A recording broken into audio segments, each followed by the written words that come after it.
For many Aussies, Monday and Thursday nights in the 1970s and early 80s were spent in the company of Don Lane and his sidekick, Bert Newton. The Don Lane Show was an institution, and the man who hosted it, an American adopted by us, was a household name. Sadly, Don's gone, but his memory lives on thanks to his son, PJ. He was the lanky Yank who became a television legend. And now, here's Don, here's Don, here's Don. For almost a decade, the Don Lane Show ruled Australian television. Don and his sidekick, Bert Newton. Is it working for you? I don't know, but I think I love you. But away from the cameras, Don could wish for no greater sidekick than this little bloke, his son, PJ. Is your name Daddy? You're PJ? Wait a minute, let me get this straight. That's Mummy, I'm PJ, and you're Daddy. Oh, there's a nice family photo. Yep, this would be probably when we first moved to Australia. Mum looking pretty young, you know. It is a vibrant family photo. The Don Lane Show finished in 1983, only a year before PJ was born.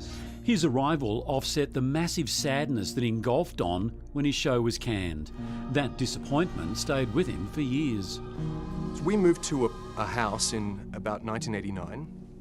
He had this massive studio, and it was packed with boxes and tapes and photos of everything of the Don Lane Show. We moved out in 2001, and those boxes hadn't been unpacked.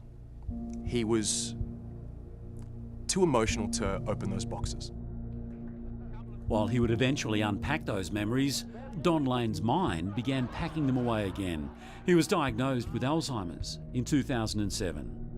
We went over to the US together. We lived there. The first year was fine, and the second year, things started to get a little bit funny. Get in the car, all of a sudden forget how to drive for about a period of 5 minutes.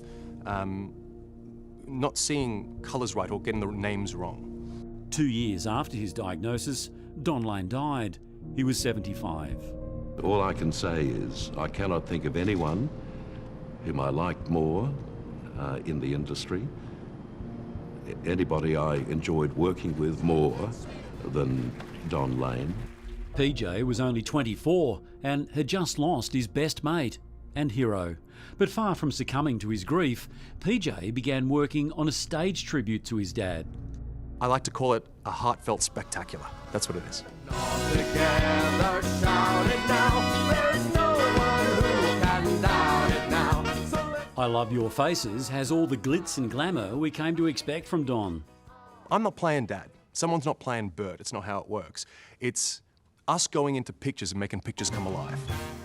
Don Lane was born in New York, and to say the Big Apple doesn't fall too far from the tree is an understatement. PJ is the living image of his old man. What does your mum say about your resemblance? About me looking like Dad? Yeah. Yeah, at certain times I'm sitting around the house and I'd say something maybe with a bit of a temper. Yeah. And she said, oh geez, you're mummy of your dad. Although his father's battle with Alzheimer's was heartbreaking, there were moments of levity.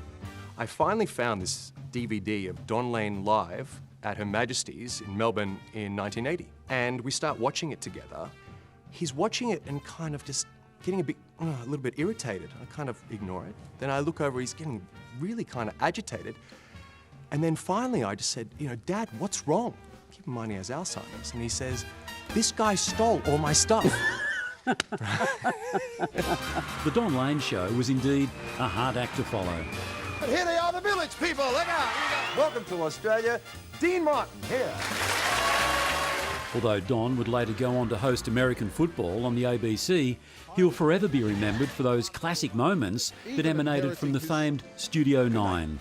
Don, Bert and the Wheel. In 2003, Don was inducted into the TV Week Logie Awards Television Hall of Fame. It was due recognition for a performer who left a lasting legacy, and through a proud son, that legacy lives on. It wasn't just the showbiz guy. I had a very different side of Don Lane, sports guy, also just being a dad, and he was a great dad. Loving you. Good night, everybody. How How good, and both him and Bert are missed. Good on you, PJ, for keeping those wonderful memories alive. And if you'd like more information on his live show, you can head to our website.